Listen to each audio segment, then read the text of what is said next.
a memorial this week in the Seminole Heights neighborhood in Tampa, Florida, for Anthony Naiboa, one of 3 people killed in the area this month.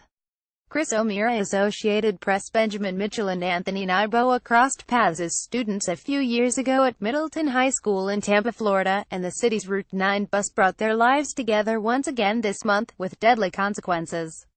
At about 9 p.m. on October 9, Mr. Mitchell, 22, was waiting at a bus stop on 15th Street in the city's Seminole Heights neighborhood, roughly a block from his home, on his way to see his girlfriend. He was shot and killed next to the bus stop, the police said. Around 8 p.m. on October 19, Mr. Naiboa, 20, was walking a block away on 15th Street toward a Route 9 stop after he had mistakenly jumped on the wrong bus to get home. He was shot and killed on the sidewalk, the police said. In between their deaths, a city landscape crew about to mow an overgrown field in Seminole Heights on the morning of October 13 stumbled upon the body of Monica Hoffa, 32, a half-mile from where the men died. She had been fatally shot while walking to a friend's house, her father said. The 3 homicides, all unsolved, with no meaningful connections except their proximity and manners of death, have rattled residents in a part of Tampa better known for its popular bars and restaurants than for violent crime. The police have conceded that they lack solid leads but said they believed the killings could be the work of a serial killer. Dozens of officers with the Tampa Police Department have flooded the streets, scouring for witnesses, reviewing home security cameras for signs of the killer and trying to reassure nervous neighbors that they will be safe. City leaders have warned people to walk in pairs at night lest they become the next victim or are looked at as the suspected killer. The police in Tampa said Thursday that they were looking for a person of interest who was seen in grainy videos near where Mr. Mitchell was shot on October 9. The person was seen walking toward the area before the shooting, casually looking at a phone, then running in the opposite direction seconds after Mr. Mitchell was shot, Brian Duggan, the interim police chief, said at a news conference on Thursday.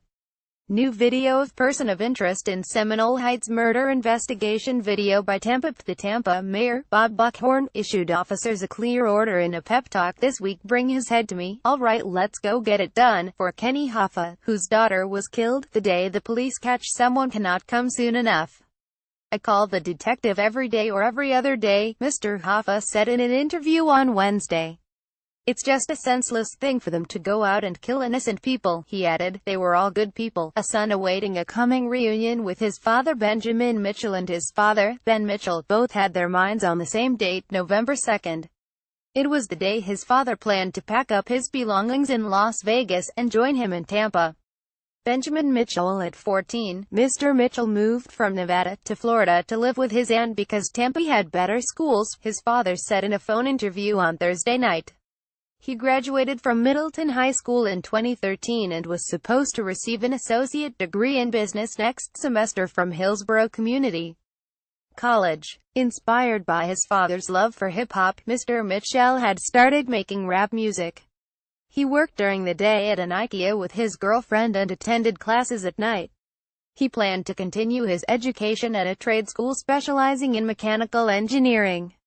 But there was one part of his life missing: his father.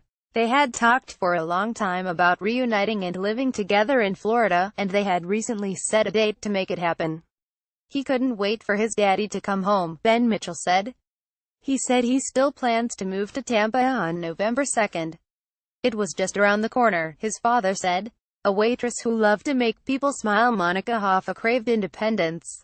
And to make sure she was never dependent on anyone else, she had long worked 2 jobs. Monica Hoffa, she waited tables at an IHOP about 15 minutes from her home in Seminole Heights. On her days off that job, she had recently started helping a new seafood restaurant open its doors, painting walls and setting up tables, and planned to be a waitress there after it opened, her father, Kenny Hoffa, said. He said waiting tables was a natural fit for his daughter, who loved to meet new people. There were no strangers in her life, he said in a phone interview from his home in South Carolina, where he moved after raising his daughter in Tampa. Mr. Hoffa said that a man had come up to him at her memorial service and told him he was a regular at IHOP and would always ask to be seated in his daughter's area, even if it meant waiting for an open table. He would wait because she would always brighten his day and made him smile, Mr. Hoffa said. On the night Ms. Hoffa was killed, she shared an Uber home with a coworker, who was dropped off first, Mr. Hoffa said. His daughter then placed some items on her bed that she had bought from a Family Dollar store and texted a friend who lived 3 blocks away that she was coming over. She was shot and killed while walking to her friend's place.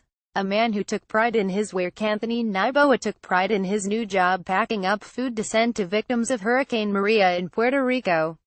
Anthony Naiboa, after his warehouse shift ended at night, Mr. Naiboa usually headed over to meet his stepmother, Maria Rodriguez, at her job, she told the Tampa Bay Times. Then, they would take the bus home together. But on October 19, Mr. Naiboa had forgotten that his stepmother was not working that day, she said. She talked to Mr. Naiboa, who had a mild form of autism, around 7:30 p.m., and told him to ride the bus by himself and to come straight home, she told the newspaper. About 30 minutes later, Mr. Naiboa was off the bus and was walking along 15th Street, about 3 miles from his family's home. His stepmother and father, Casimar Naiboa, said they believed their son may have taken the wrong bus or had been confused by recent changes in the routes. Meanwhile, his father and stepmother prepared a family dinner and had set the meal out on the table. But there were no signs of their son.